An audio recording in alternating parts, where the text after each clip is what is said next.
Floripa, olá Brasil, olá mundo, eu estou aqui André Patunas, este é o programa Vida Inteligente, trazendo hoje um tema que muitas pessoas que estão assistindo aqui, geralmente quem assiste o Vida Inteligente, são pessoas espiritualistas, são buscadores, que é o tema de hoje, que já vamos falar já, são aquelas pessoas que querem respostas, que querem crescer interiormente, que querem, enfim, entender o que estão fazendo aqui, né? E não é nenhuma pretensão nossa dar essas respostas. Somos também tão buscadores quanto qualquer um que está nos assistindo nesse momento. Mas nós estamos nos permitindo trocar ideias, fazer reflexões, dar insights, acionar gatilhos, para que cada um vá buscar suas próprias respostas, né? Quando cada um tiver suas próprias respostas, todos nós teremos as respostas provavelmente. Então, o tema de hoje é o lado obscuro, presta atenção, dos buscadores da luz. Oh, que é isso? O que vocês vão falar? Já vai descobrir já. Então, está aí como meu convidado, meu querido amigo e irmão, Eduardo Lage Leite, que mais uma vez está carinhosamente se dispondo a compartilhar o seu conhecimento conosco. E aí, Eduardo, como é que você está? Tudo bem? Salve, Grego. Bom dia. Tudo ótimo. Tudo ótimo. Na Santa Paz. Escuta, eu sempre fui, desde o meu nascimento, tem história aí, né, de paranormalidade, de coisas, fenômenos, mas isso não importa, cada um tem a sua história, né? Mas desde pequeno, assim, eu sou um buscador, que a gente chama, buscador. Eu fui moleque, aprontei muito, fui um moleque, como todo mundo deve ser, homem deve ser, mulher deve brincar também, fazer tudo aquilo que a gente tem direito. Mas eu sempre fui um buscador. Buscador do quê? De respostas. Aqueles fenômenos que aconteciam comigo, de qualquer ordem, ufológicos, espirituais e todas essas coisas, eu queria resposta. O que é isso aí, pô? Né? Eu não vou ficar olhando para isso aí à toa e vou aceitar aquilo lá. Não. Quero ir atrás, eu quero ir buscar. E eu sempre fui todo mundo que faz uma coisa similar, acredito eu, é chamado de buscador. Buscador, nossa, estou buscando. Agora, e quem parece que é buscador é tudo namastê, tudo bonitinho, tudo santinho, né? Todo mundo vai buscando. Ai, que gracinha, incenso, roupa alegre, sorrisos, né? Confraternização. E a gente sabe que a coisa não é bem assim, né? Então é isso, esse outro lado hoje que nós vamos tentar ver, porque muitas vezes o seu grupo, o seu próprio caminho não está andando porque você acha que você está numa boa e você não está numa boa. Você precisa de um alerta, de alguma coisa assim, de uma chamada de atenção, de uma luz, né? Você está buscando isso aqui, então você está precisando de uma busca e às vezes a gente está andando numa errada. E é isso que a gente quer falar hoje, isso que nós vamos falar. Então, eu quero de você primeiro uma visão do que é na sua visão, assim, eu sei que você é espiritualista, esotérico, exotérico, iniciático, o que é para você significa um buscador? O que é um buscador? Boa pergunta. Bom, eu vejo o buscador, né, como uma pessoa que não está acomodada. Porque, de certa forma, a gente até pode separar assim, as pessoas entre aqueles que estão acomodados, né? Não questiona nada, o que se põe ali na vida da pessoa é aquilo mesmo, e tem aqueles que, por alguma razão, vamos dizer assim, desconhecida até, por uma índole, por alguma força, a pessoa ela traz um questionamento interno, ela tem uma visão crítica sobre as coisas. Então, a primeira coisa, quando um chamado buscador, né, se depara com uma situação, ele quer saber por que as coisas são daquela forma, né? Por que se diz isso, né? Ou seja, é uma pessoa que está interessada nos princípios, é uma pessoa que não se contenta com as primeiras respostas, com as justificativas superficiais, né? E ela quer sempre saber qual o fundamento, da onde que aquilo vem, né? E você já viu aqueles experimentos, Grego, onde as pessoas colocam, tem vários, né, nas universidades e tal, da psicologia, as pessoas estão numa sala, com uma sala de espera de um consultório, com alguns. Tem pessoas normais que estão ali buscando um atendimento, e tem alguns atores que estão Isso. ali para desenvolver um script. Então, por exemplo, toca uma campainha e todo mundo fica em pé. Aí a pessoa que não está sabendo do que se trata, olha para o lado, está todo mundo em pé, ela levanta também, né? Verdade, E é assim vai. interessante. E aí vão tirando as pessoas de maneiras que esse condicionamento vai passando para o grupo e ninguém questiona por que tem que ficar em pé quando a, a corneta toca um apito lá. Então, assim é a maioria das pessoas, né? A Definiu. massa humana, ela vai simplesmente reagindo ao meio, né? Em Roma, faça como os romanos, como diz o velho ditado, né? Para não ficar num destoar do conjunto ali. Mas Você o chamou questionador, geralmente, é uma pessoa que... Ué, ficar em pé, por que eu tenho que ficar em pé? você chamou Aí atenção. ele pode se levantar e perguntar para a secretária o que significa isso. Eu Mas no já vi, experimento ninguém faz isso. eu já vi Ninguém esses questiona nada, né? vídeos muito E interessantes. assim, até muitas leis hoje em dia na sociedade, você não questiona os poderes, as pessoas que colocam as regras não são questionadas. E isso dá uma grande Não, mas liberdade para essas e o, pessoas fazerem o que quiserem, o né? incrível Porque é não tem questionamento, horas. que o Eduardo está na sala. O Eduardo vê uma vez. Todo mundo levanta e o Eduardo, qual é? Por que levantou? Deve ser algum. Aí, 2, 3, 4, 10 vezes, só o Eduardo sentado. Na 11ª vez, o Eduardo levanta também, ué.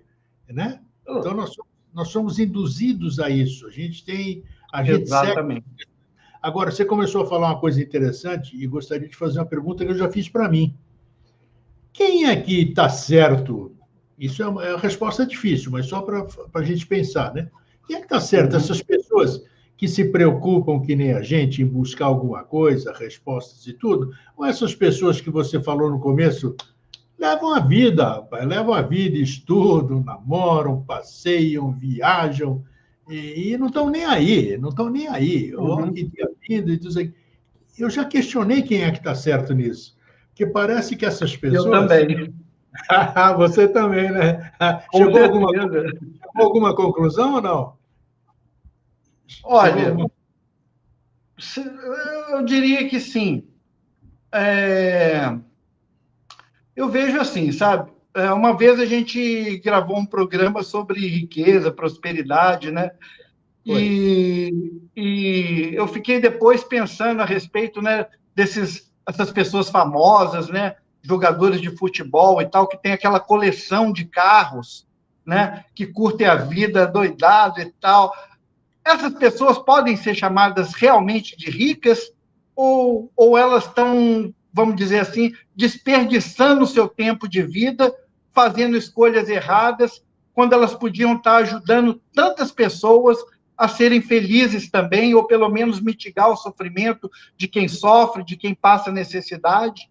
Que sentido que tem você ter um salão com 300 automóveis de luxo? Eu não vejo isso como sinal de riqueza. Para mim, isso é o extremo da pobreza de espírito. Então, muitas vezes, as pessoas que estão aí no oba-oba da vida, tudo bem, não tem nenhum problema da gente curtir, brincar, descontrair. Nada tem que ser assim, a ferro e fogo. Mas, se você não exerce aquilo que nos diferencia do reino animal como seres humanos, que é o questionamento, o pensar a respeito das coisas, você praticamente não é digno de ser chamado um ser humano. Você é mais um animal aí na selva, tocando com o rebanho e vivendo uma vida que vai passar pela infância, juventude, maturidade, velhice e morte, no final das contas, Sim. sem que o menor vestígio de racionalidade, de valores humanos que nos diferenciam do reino animal, seja exercido por essa pessoa. Então, eu vejo que a pessoa que está só no oba-oba, ela está literalmente desperdiçando os seus anos de vida, que é uma coisa preciosa.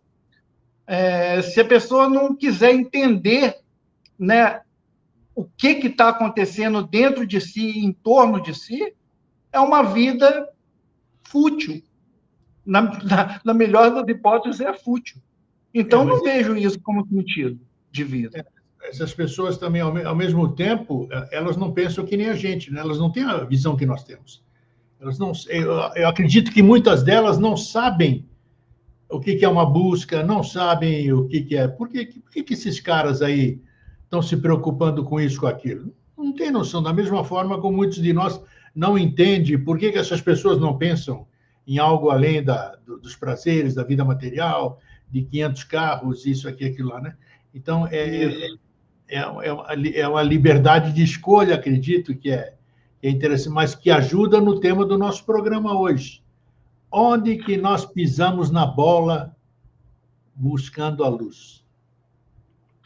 Olha, em primeiro lugar, a gente tem que observar que existe uma cultura de época, de mundo regional, né?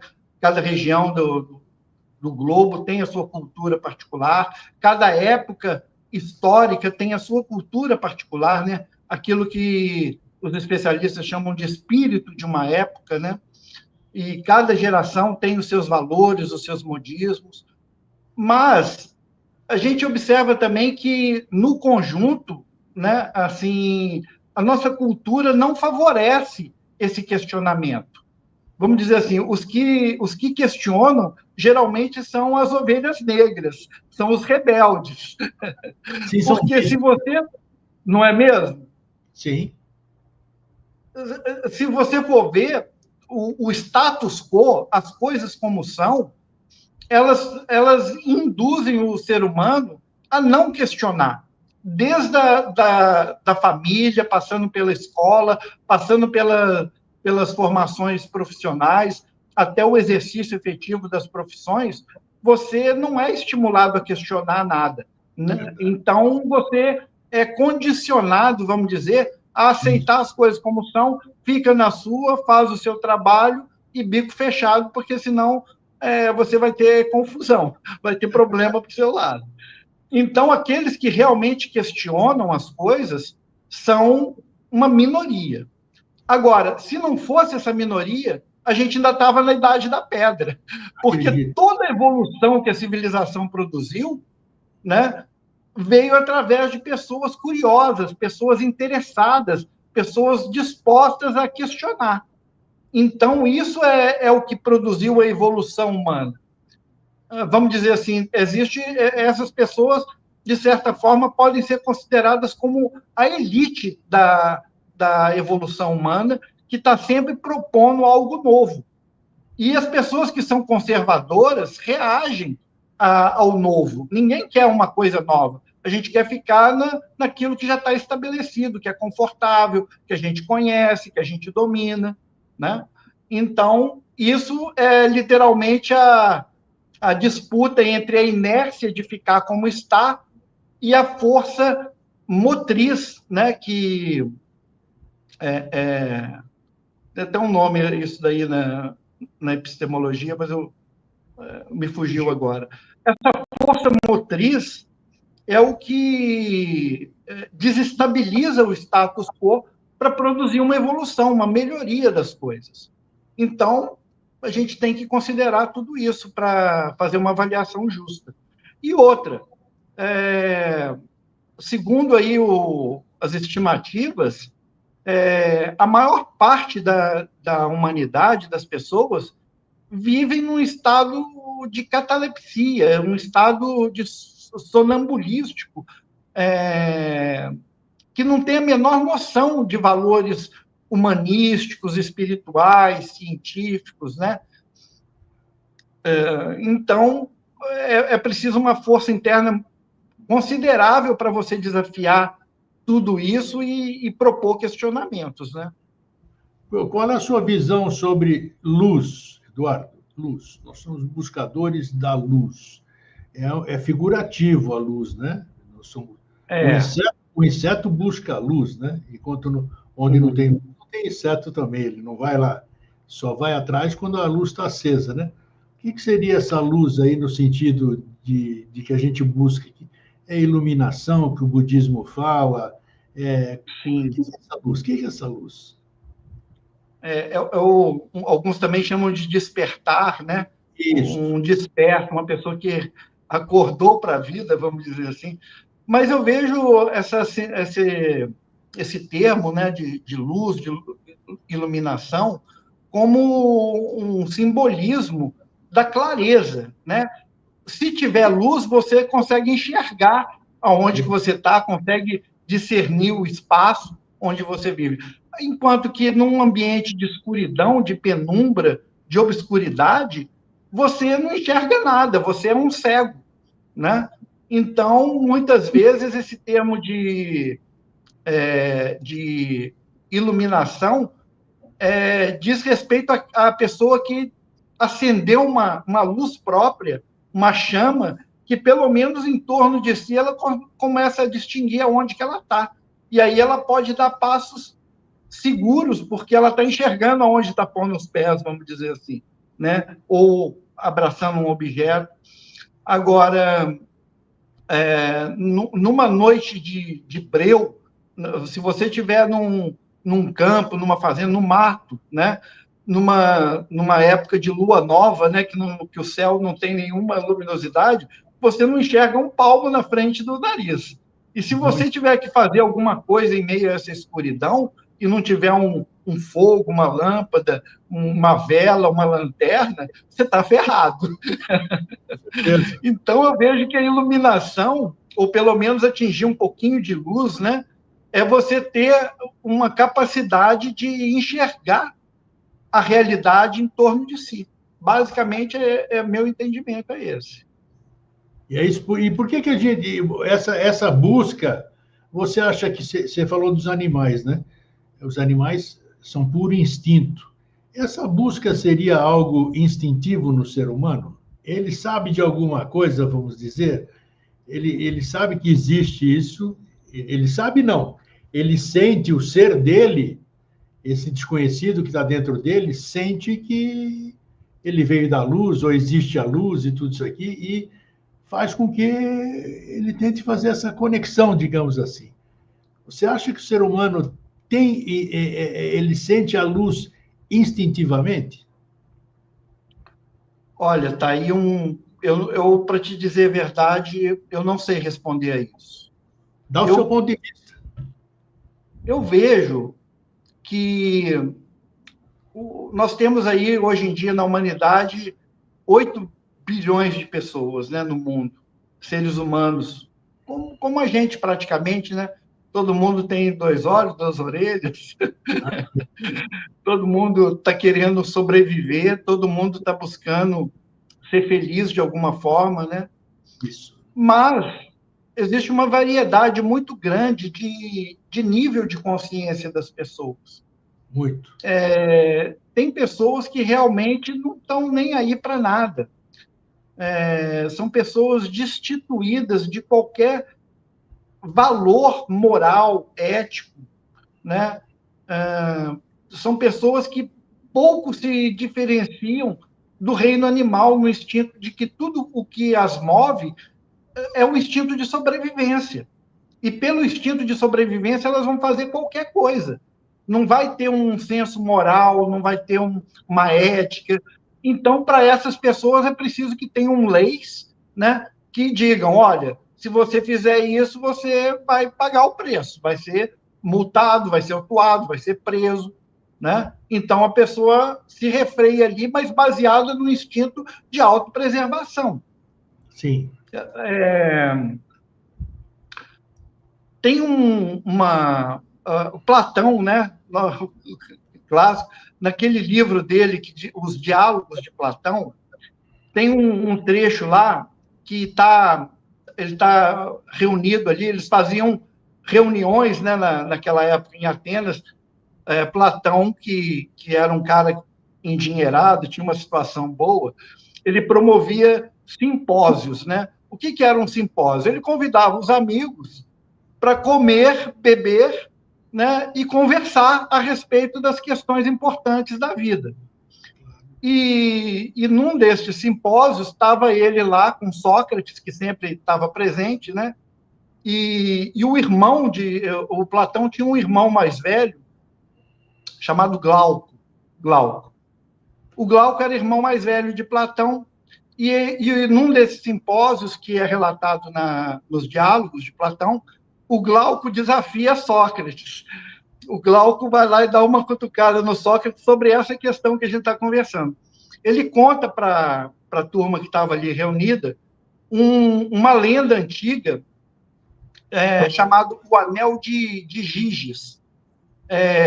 Diz que no reino de Sardes fazia parte ali da Grécia, mas era mais para o Oriente. Então era assim, tipo, não tinha aquela cultura helênica, né, de intelectualizada, já da democracia, de Péricles e tal, mas também não era um reino bárbaro. Ele estava ali como um emergente, né, um reino ali emergente em Sardes. E nesse lugar tinha um camponês chamado Gides, que estava pastoreando as cabras dele lá numa montanha lá, e deu um tremor de terra naquela região ali, e abriu uma fenda na montanha. E ele foi lá, com todo receoso e tal, entrou dentro dessa fenda e viu que tinha uma caverna dentro da fenda.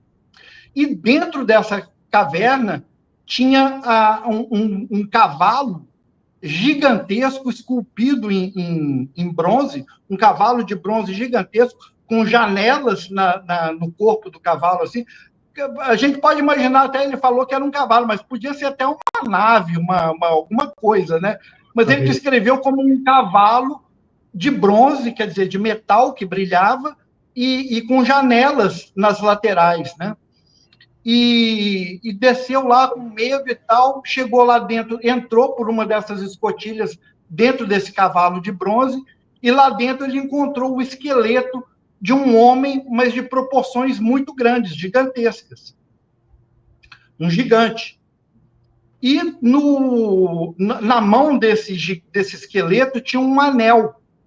Opa. E o Giges pegou esse anel e rapou, picou a mula dali. E ele ficou com esse anel na mão escondido.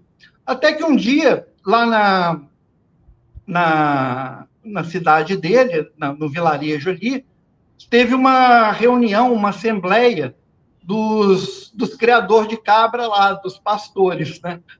E ele, entediado, porque você sabe que essas reuniões são uma chatice, né? Hoje em dia é uma chatice, naquela época devia ser uma chatice igual. Aquele blá, blá, blá que não termina. E ele, entediado ali com aquele falatório que não levava a nada, começou a brincar com esse anel no dedo. E quando ele virou a peça do anel para dentro da mão, ele descobriu que esse anel tinha um poder mágico de torná-lo invisível. Então, quando ele descobriu isso, ele falou, pô, é um superpoder, né? Aí, ele usando desse poder, desse anel que ele achou, ele deu um jeito ali de manipular a situação da Assembleia para ele ser nomeado o presidente daquela associação ali, o mensageiro que ia fazer algumas reivindicações lá para o rei da terra deles lá. E foi com uma comissão, a capital se chamava Lígia, capital de Sardes, e ele foi para Lígia. E aí ele já estava sabendo que ele tinha um anel de superpoder de invisibilidade, né? Chegou lá na capital, ele usando desses poderes, ele seduziu a rainha e combinou com ela de destituir o rei e tomar o poder. E ele usurpou o reino de Sardes, em conluio com a rainha, e começou a governar o reino, mas ninguém sabia que ele tinha esse anel poderoso que ele... Imagina, né? Você ser invisível, ir nas reuniões, saber o que seus inimigos estão tramando e tal. te dá um superpoder, né? E ele, em colúdio com a rainha, traiu o rei, destituiu o rei, assassinou o rei e ficou sendo o rei de Sardes. E, numa certa altura do campeonato, ele começou a se sentir muito culpado. E ele fazia grandes ofertas, né? Prendas, né? Ofertas para o oráculo de Delfos, temendo algum castigo divino pelo mal feito que ele exercia.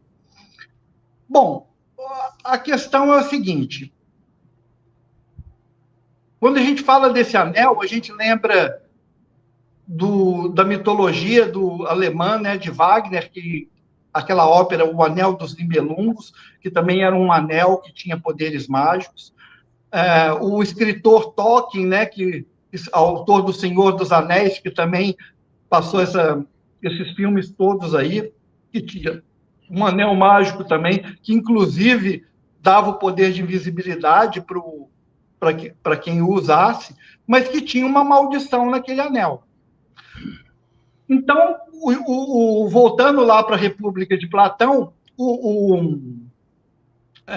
Glauco contou essa história lá e falou e desafiou Sócrates. Sócrates, você está dizendo que as pessoas, para ser felizes, elas têm que ser justas e éticas. E o Gides lá, que tinha um poder de realizar todos os seus sonhos, transar com as mulheres que ele queria, tomar posse dos bens que ele queria, destruir os seus inimigos do jeito que ele queria. Como é que fica, na sua visão, essa pessoa que não tem ética, mas que tem poder? E o Sócrates afirmando que não, que isso não era uma verdadeira felicidade. Tanto é que o Gides tinha que pagar tributos pesados porque ele achava que uma hora ele ia ser cobrado disso. A consciência dele sinalizava para ele que ele não estava fazendo a coisa certa. Agora eu pergunto a você, meu querido amigo grego, Eustáquio Pantunas, se você tivesse um anel desse, você contaria para alguém que você tem esse anel? Você usaria esse anel? Aí que tá, é muito difícil dizer isso. Eu me pergunto a mesma coisa. Porque é uma tentação você usufruir de um poder, né? E a gente pode até se perguntar. Eu procuraria usar do lado bom, mas isso não quer dizer que eu não fosse tentado a fazer alguma falcatrua. Não tenha dúvida disso. Pois é. Você veja que no filme lá, né, na obra do Senhor dos Anéis, do Tolkien, até mesmo os maiores mestres lá, os elfos, os magos, todo mundo tinha medo daquele anel. Ninguém ousava tocar naquele anel, né? Porque o poder é extremamente tentador. Muito. Né? Então, assim, e o poder, por exemplo, assim, se você pode cometer erros, crimes, vamos dizer, infrações, sem responder por aquilo, a probabilidade que você faça isso é muito grande. Por exemplo, tem nas embaixadas, né, desses países, dos diplomatas, tem carros com uma placa especial de diplomata, que quem dirige um carro com aquela placa não paga nenhuma infração de trânsito. Você pode estacionar em lugar proibido, pode cometer qualquer tipo de infração, a multa vai chegar, mas você não precisa pagar. Aquela placa é isenta de multas. Então, ficou comprovado que as pessoas que têm esse poder de usar uma placa de um automóvel que não vai ser autuado por infrações de trânsito, ela vai cometer muitas infrações de trânsito. Porque ela sabe que ela não vai ser autuada. Não vou ficar procurando lugar para estacionar, eu estaciono aqui onde é proibido mesmo, porque não vou pagar nada por isso. É verdade. Então, a natureza humana, tudo isso é para dizer que a natureza humana ela tem muitos meandros, né? coisas, um aspecto sombrio, né? Que muitas vezes a gente não quer nem mesmo confrontar para a gente mesmo. A gente não só não conta para os outros, como não conta nem para si próprio. Deixa aquilo lá na escuridão, porque eu não dou conta de enfrentar esse aspecto que eu trago no meu íntimo. É verdade. Então, isso é uma realidade. É uma Né? realidade. Isso incomoda muito, inclusive, né? Porque é um negócio que você tem na sua mochila, você quer se desfazer, mas não consegue se desfazer, né? Então, Exatamente. a maioria de nós carrega isso. E por estranho que pareça, quando se fala de você se tornar um ser humano mais completo, iluminado, diz respeito justamente a você confrontar esse aspecto sombrio. É só quem desceu nos infernos da sua própria consciência que pode emergir dali como um ser luminoso. Acender a sua própria luz, porque essas trevas, elas têm que ser confrontadas em algum momento. Claro. Quando a gente já falou algumas vezes também aqui sobre dependência química, né? Teve um psiquiatra, um terapeuta nos Estados Unidos, que foi dado para ele trabalhar com as pessoas que eram casos perdidos, não tinha mais o que fazer, não importava o que aquelas pessoas, o tratamento que você dava, elas sempre voltavam a beber, a usar drogas, elas recaíam. E foi dado para ele justamente esse grupo ingrato de trabalhos, né? Sim. E ele nada funcionava, confronto, nada. Então, esse terapeuta, eu não me lembro o nome dele agora, mas ele escreveu uma apostila com as coisas que ele descobriu a respeito disso, né? Ele descobriu que existia uma série de sinais que a pessoa dava antes de recair na sua adicção, na sua droga de preferência. E ele mapeou esses sinais e fez um manual que é muito usado nos centros de tratamento para dependentes químicos, que é o manual de prevenção de recaída demorada. Olha. Então, assim, a pessoa sempre... A recaída nunca vem do nada, ela sempre dá sinais. Da mesma forma que qualquer coisa que acontece na sua vida, na nossa vida, nunca vem do nada. É sempre uma coisa que é preparada. Então, não existe surpresa, na verdade. Tudo aquilo que nos acontece em atualidade concreta é alguma coisa que foi plasmado já no passado há muito tempo, foi preparado para aquilo. Então, da mesma forma que quando a gente se inclina para buscar uma razão de ser, uma verdade das coisas, e quando você se inclina para simplesmente fruir da vida, vida leva eu, vão te trazer resultados diferentes. Se você é acomodado, é provável que você pode até ter uma vida tranquila. E se você é um questionador, um buscador, você provavelmente vai encontrar muitas dificuldades que uma pessoa comum não encontraria na vida. Né? Então, tudo tem o seu preço. Mas, como a vida, a gente acredita que não é uma existência só, no sentido de que, vamos dizer, morreu, acabou, você veio de algum lugar e vai para algum lugar, ou alguma situação, algum estado, depois dessa existência aqui. Então, tudo isso influencia. Né? É uma corrente de elos que, conforme a sua predisposição, as suas escolhas, ou a falta delas, você vai ser encaminhado para um processo de evolução, de crescimento, de abrangência, de clareza, de ver a verdade por trás desse mundo de ilusões, ou vai se enredar cada vez mais nesse mundo de prazeres imediatos, que, no final das contas, gera uma grande dor, uma grande frustração. Porque imagina um milionário que teve tudo na vida, fez, aconteceu e tal, mas descuidou do seu autoconhecimento. Sim. Ele desconhece a si próprio.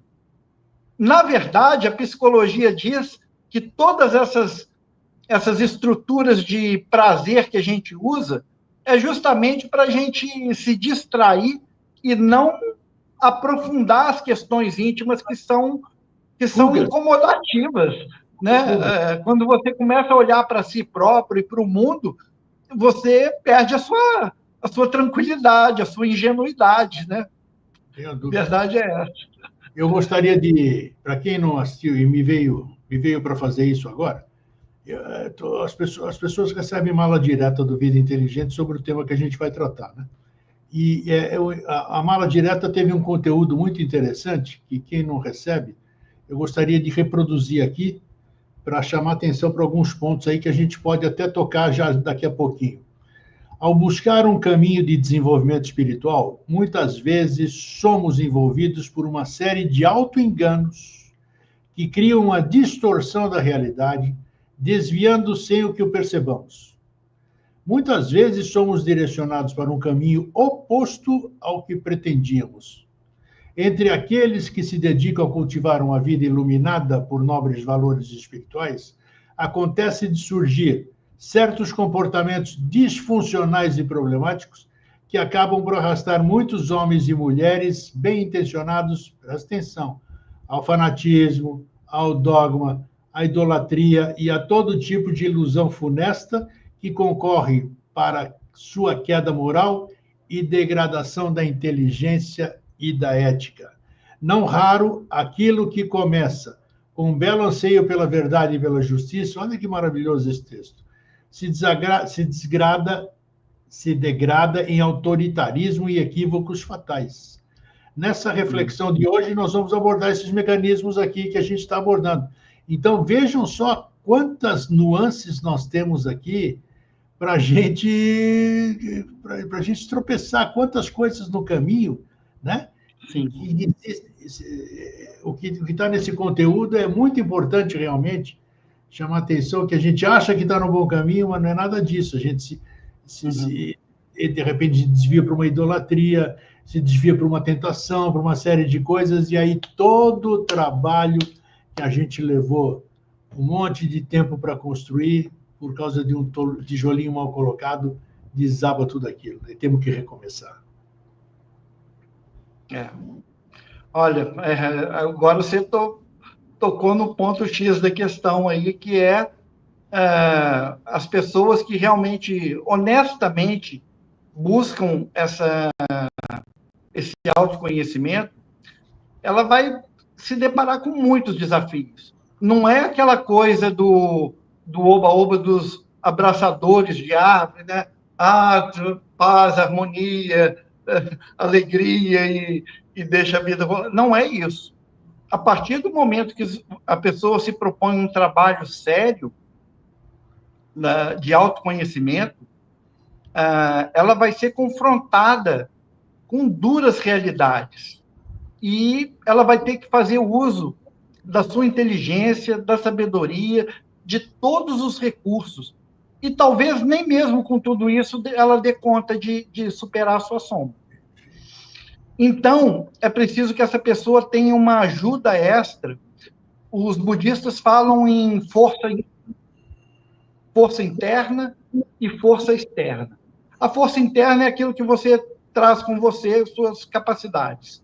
E a força externa é um poder, vamos dizer, exterior a você, que te protege e tem uma ação protetora, potencializadora das boas qualidades. A gente pode entender isso como uma egrégora protetora de uma religião, de uma ordem, de uma comunidade, ou até mesmo um poder superior, Deus, os anjos da guarda, os anjos protetores, os lípios.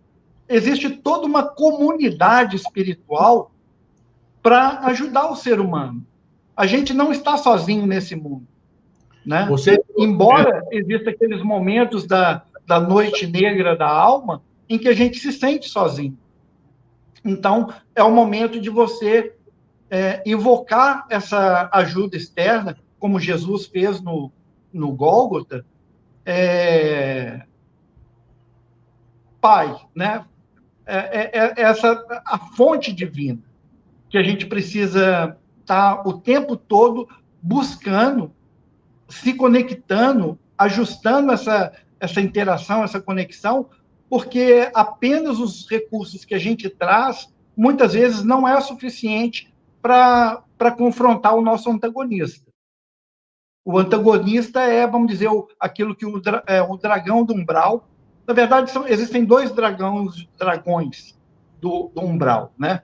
O pequeno dragão do umbral é aquele que se materializa na sua sombra, no seu antagonista. E o grande dragão do umbral é aquele que você se confronta com ele após você deixar esse mundo.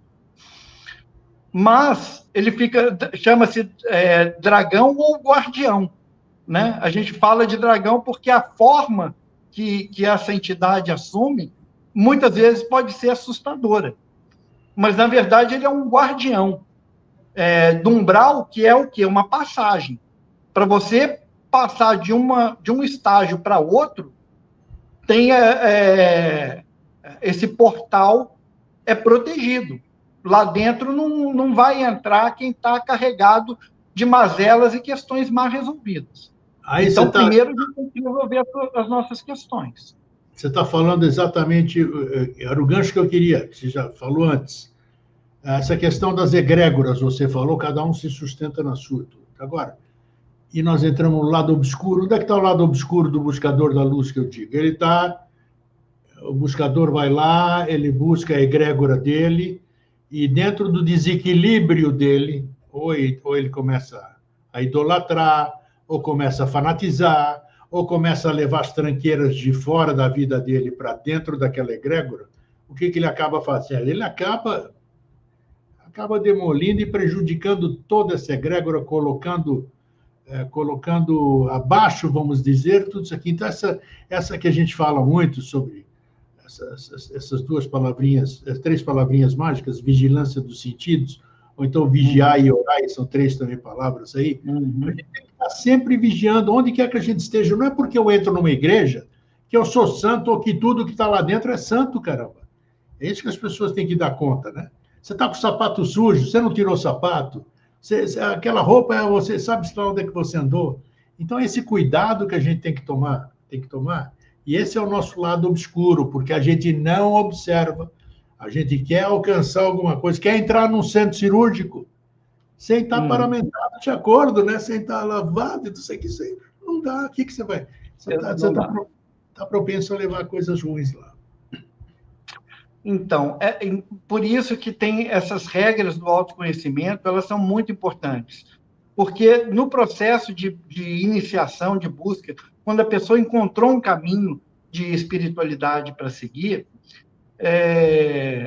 muitas coisas vão emergir. E outra, quando você começa a burilar os seus veículos mais sutis, né?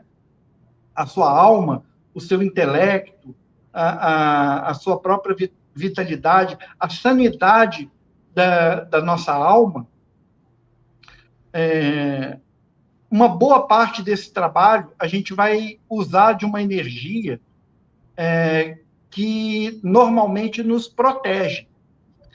Então, durante o processo de iniciação, certos exercícios espirituais nos deixam vulneráveis a certas forças do ambiente astral, etérico, que se aproveitam dessas falhas para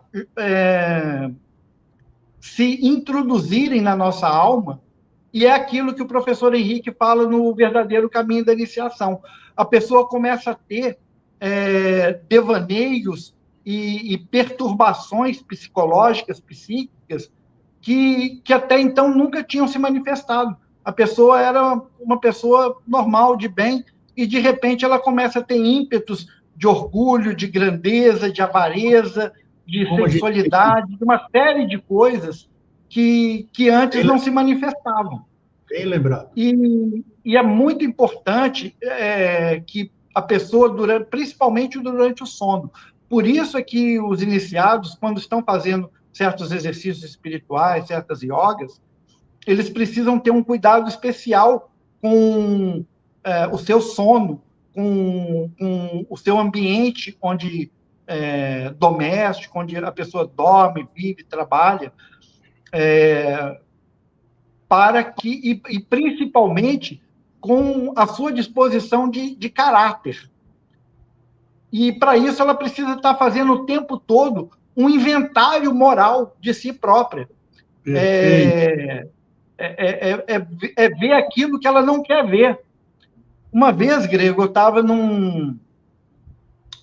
trabalhando com um grupo, fazendo um estágio, na verdade, numa clínica de tratamento de dependência química.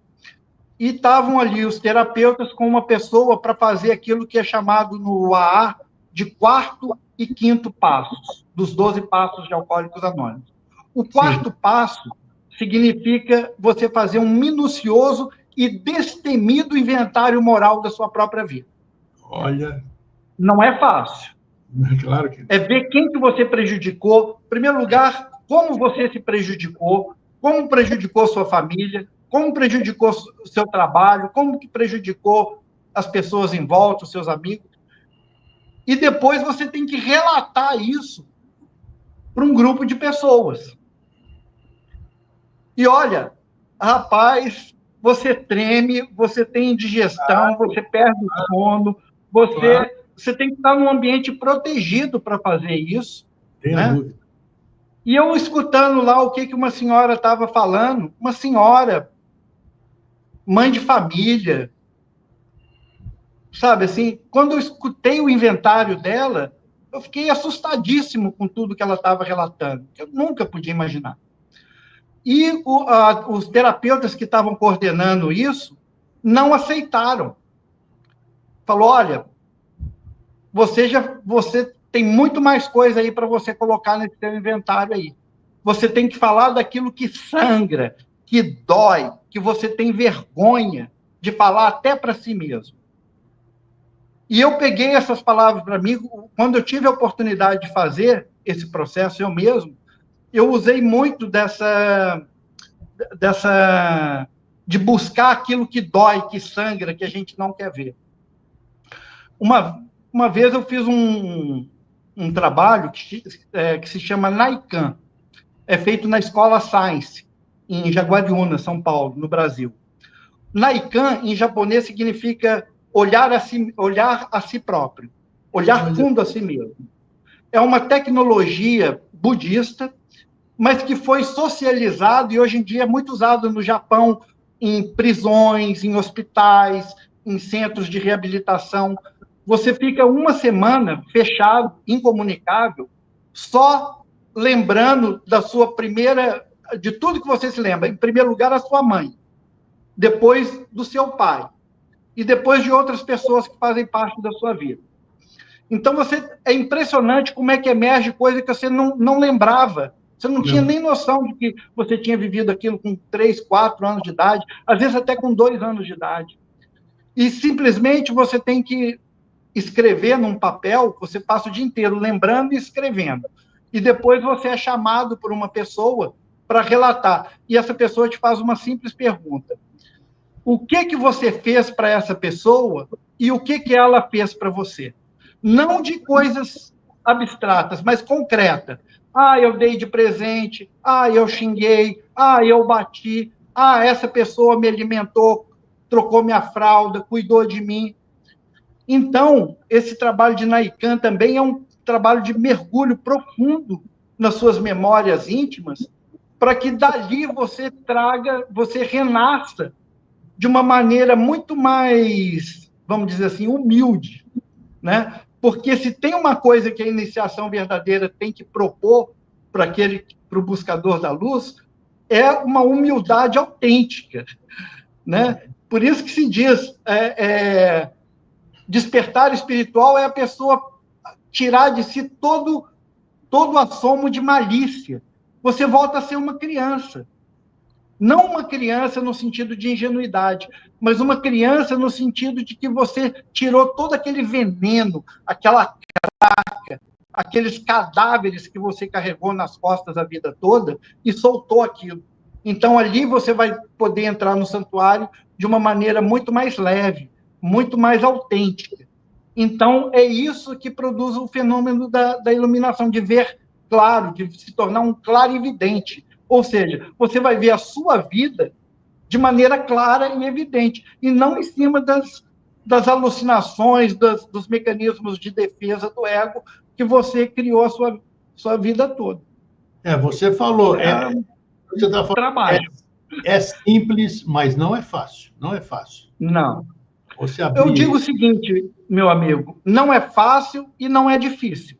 Sim. Na verdade, as coisas são o que são. O que a gente chama de fácil ou difícil é uma visão periférica.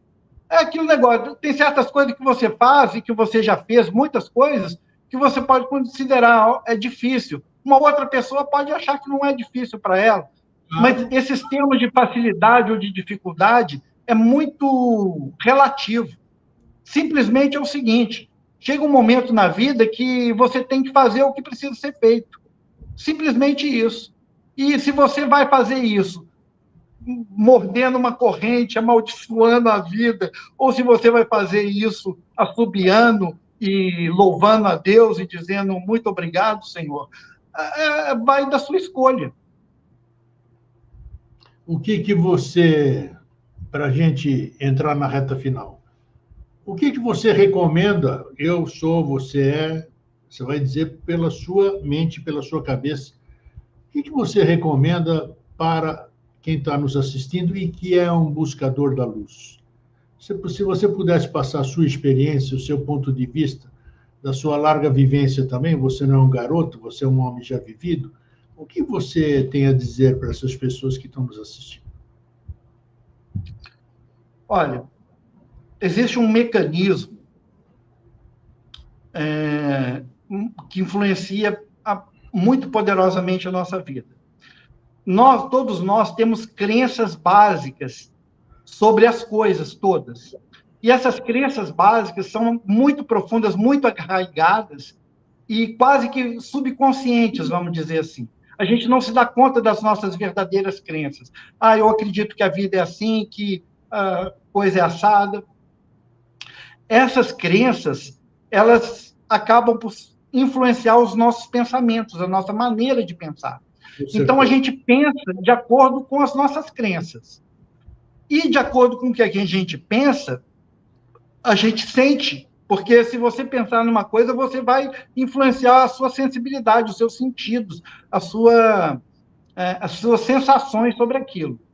E aquilo que a gente sente tende a se manifestar como um comportamento, como uma ação. Então, veja, é uma cadeia de induções. Você tem crenças profundamente arraigadas no seu inconsciente, que vão influenciar a sua maneira de pensar, que vão influenciar a sua maneira de sentir, que vão influenciar a sua maneira de se comportar e de agir na vida. Então, você tem que, principalmente, questionar essas crenças íntimas. Então, todo dogma, toda doutrina, todas as informações contribuem para a gente estar formando essas crenças básicas. Então, o mundo te faz uma programação de crenças, aí você encontra um processo iniciático que vai fazer uma outra programação, mas depois, quando você atinge um processo de iniciação real, você vai perder toda aquela programação das escolas iniciáticas e vai ter uma outra programação que é direta da voz do silêncio, da potência divina, do seu Cristo interno. É o momento em que você não precisa de lei externa. Você é um indivíduo autônomo. Autônomo quer dizer o seguinte: auto, eu mesmo, nomos, norma, lei. Então, um indivíduo que tem autonomia para viver nesse mundo, como um iniciado verdadeiro, ele dá a si próprio a sua lei. Ele não precisa que nenhuma instituição, nenhuma lei venha de fora para dentro. Ele já passou por isso e já desconstruiu isso. Então, eu diria que esse processo, em primeiro lugar, tem que ser acompanhado por um processo de terapia psicológica. E o outro processo é a iniciação verdadeira. A iniciação simbólica, ela se efetua todo no campo da alma humana, né? Aqueles conhecimentos sobre tudo que é esotérico, ocultista, nova era e tal, vai te ajudar a descondicionar de uma programação materialista do mundo. Mas depois, tudo isso que você aprendeu tem que ser jogado fora para que você escute a voz do silêncio que emana de si próprio. E você tem que agarrar nisso e pedir isso. Deus, me ensina. Você tem que se tornar não um autodidata, mas um teodidata, instruído por Deus. Isso aí. Instruído por Deus. Muito bom. Está inspirado. Então, isso é um processo. Mas procura terapia para começar, que você já vai polir muita coisa ali. Aí, ó, uma bela dica aí que é de se pensar. É de se pensar mesmo, e o bom do Eduardo aqui, vamos dizer, é que tudo que ele falou aqui, eu já o conheço há algum tempo, é experiência pessoal, não é ler em livrinho não, tem que respeitar as literaturas, os autores, sim, mas são as experiências pessoais, as dificuldades pessoais, o aprendizado pessoal que, ao ser compartilhado, pode ajudar no seu processo de despertar, no seu processo de buscar essa luz que a gente fala. Eduardo, muito obrigado mais uma vez. Espero que tenhamos outras tantas aí para a gente trocar essas ideias, né? Que sempre é um papo franco que a gente tem. Dois discípulos, digamos assim, dois buscadores, a gente está aí, senão a gente não estaria aqui conversando. Então, o legal é isso, é se permitir e aprender. Todo dia é um aprendizado, todo momento, a toda hora. Grego, você perguntou o que... Tem um autor contemporâneo, um autor vivo. Eu gosto muito de autores vivos, sabe? A gente tem que ver o que está acontecendo na nossa época. As pessoas que estão... Tem muita gente falando bobagem, mas tem muita gente falando coisas muito importantes. E a gente tem que estar com os nossos sentidos atentos para escutar tudo, ver tudo, ponderar e encontrar aquilo que nos serve e aquilo que não serve. E tem um autor, que é o Eckhart Tolle, autor do Poder do Agora, e de um outro livro. Ele tem uns 3 ou 4 livros. Ele fala de uma coisa, um fenômeno que acontece na alma humana. Ele diz que todo ser humano ele nasce com um parasita. Esse parasita ele chamou de corpo de dor. Todos nós temos um corpo de dor que que vive de sofrimento. É aquilo que Buda falava, a vida é sofrimento, é dukkha. Esse mundo material, você pode tentar fugir do sofrimento da maneira que quiser, mas a base dele é um sofrimento, porque é um mundo de materialização muito limitado. Então, esse autor, o Eckhart Tolle, ele fala que todos nós temos um corpo de dor.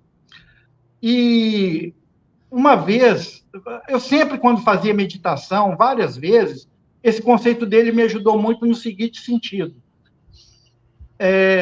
Principalmente quando eu fazia meditação, ou quando eu estava mais isolado no sítio, quando não tinha muito estímulo de fora vindo para mim,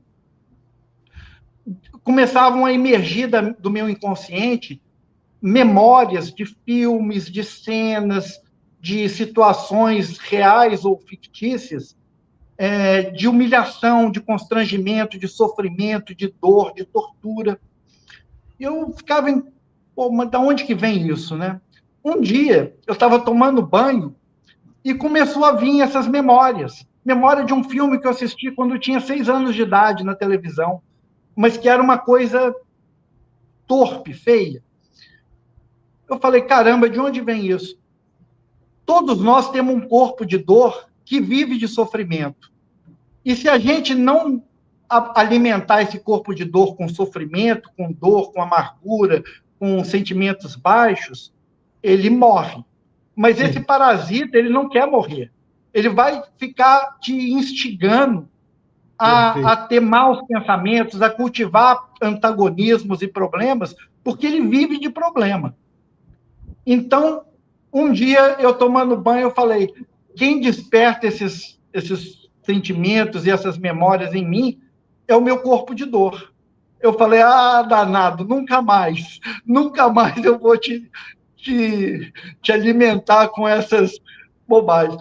E a partir dali, quando vem, eu falo, não, esse pensamento não é meu, não me pertence, vale retro. Então, estudem esse autor, Eckhart Tolle, que é um guia seguro para uma vida dos buscadores da luz na nossa época atual do século XXI. Excelente autor, boa recomendação. Eduardo, fraterno abraço, fica bem e até uma próxima oportunidade. Tchau. Papo legal, né? Papo legal. Vivendo e aprendendo. Adoro fazer vida inteligente por causa disso. Eu aprendo cada convidado que vem, cada conversa que vem, vai trazendo novos insights, novas dicas, novas orientações, mas você tem que estar aberto para isso, né? Você tem que estar aberto para isso, tem que estar predisposto, tem que ter humildade de saber que você nada sabe, né? E tá aí, é isso.